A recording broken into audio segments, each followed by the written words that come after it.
Okay, so we'll pick up where we left off. When we last left off, we were talking about if there was pregnancy, what would happen to the hormones. So now let's move on to birth control. Wrong way. Birth control um, can be found in many different forms.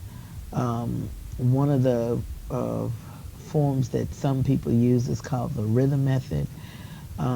During the rhythm method, people will chart cycles, but the cycle itself, or the menstrual cycle itself, uterine cycle, must be regular. One of the things that some of the things that they do, they watch the cervical mucus, they test the temperature. Okay, a lot of people who use this method are generally called parents. Okay, so that tells you the effectiveness of using the rhythm method. All right, as far as birth control pills, we know that birth control pills are synthetic forms of estrogen and progesterone.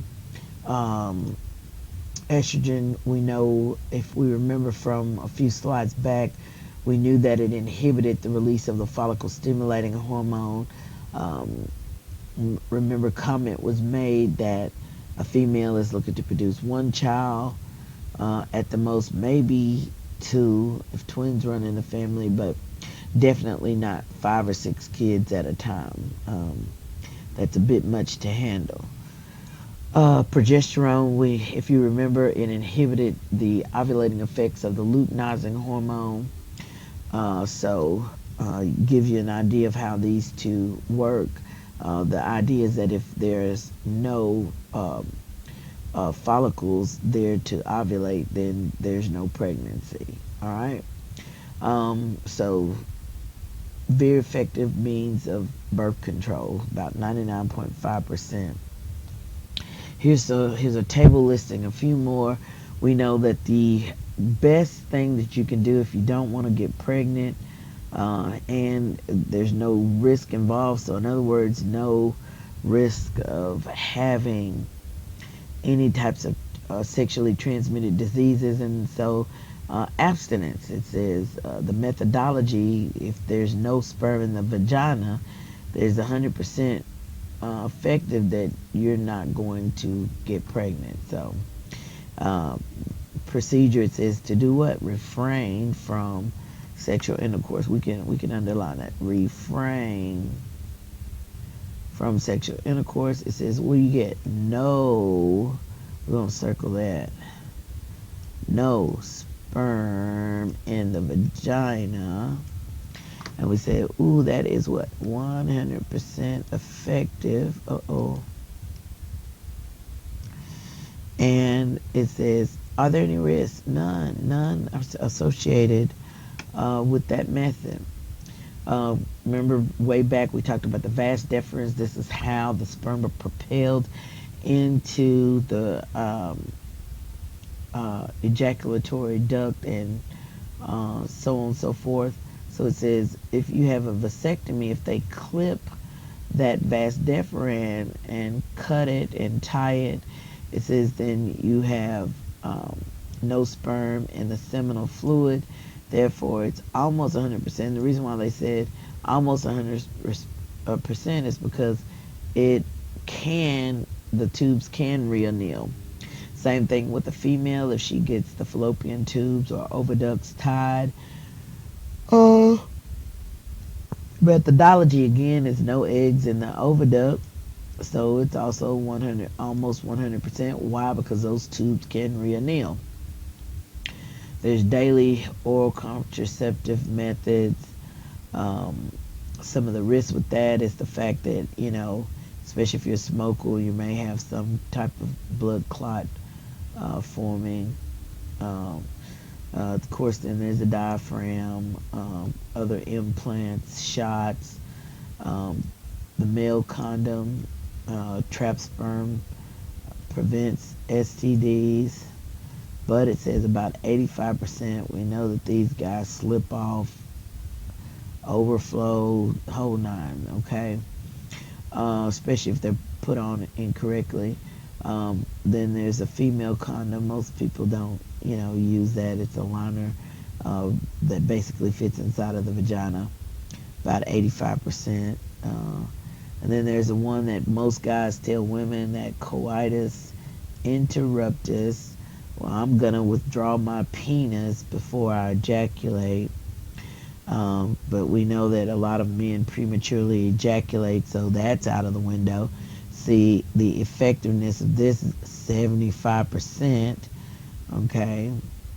And then there's other things. Ladies, here's one that the doctors tell you not to do: douching. It says the vagina and the uterus are cleaned after intercourse. It says it washes out sperm.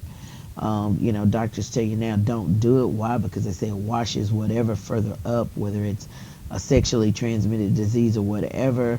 So it says less than 70% for more than one reason.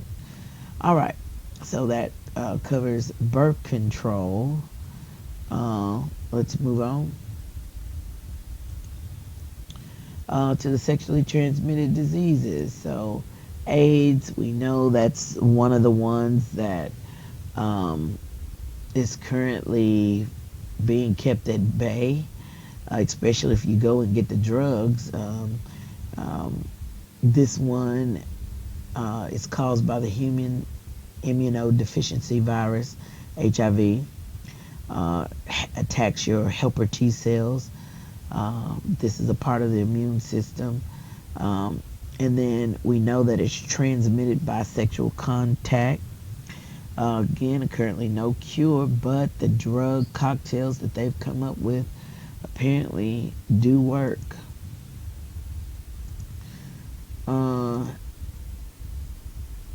Then there's the genital warts caused by the human papillomaviruses. Currently no cure, but we know that they actually have a shot that can be given now to reduce the effect of the genital warts. This is a virus that's also associated with cancer of the cervix in women. Hepatitis A, B, or C. A, we know, is contaminated drinking water or sewage. A few years back, a gentleman working at Arby's had hepatitis, and he was just carving away at all those beef sandwiches, and about 5,000 people were ended up sick because they had consumed his sewage sandwiches.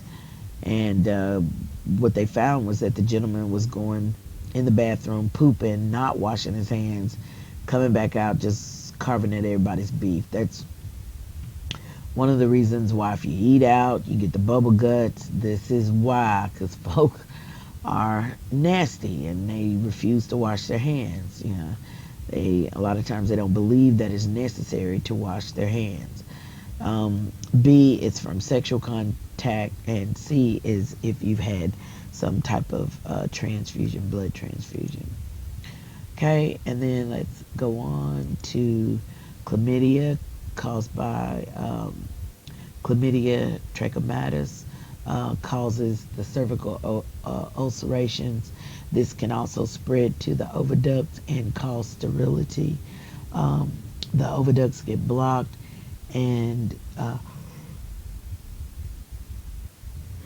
once the secondary oocyte has been released into the fallopian tube, it can go no further, so that causes the female to be sterile. Gonorrhea, caused by Neisseria gonorrhea, causes a thick greenish discharge. This one is on the rise again because it is resistant to antibiotics.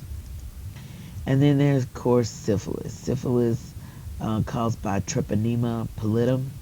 Now, this one is caused by spiral bacteria, spiral-shaped bacteria. This is the one that research was conducted illegally by the government on black men in Alabama, Tuskegee, Alabama. Basically, told they had a rare blood disorder.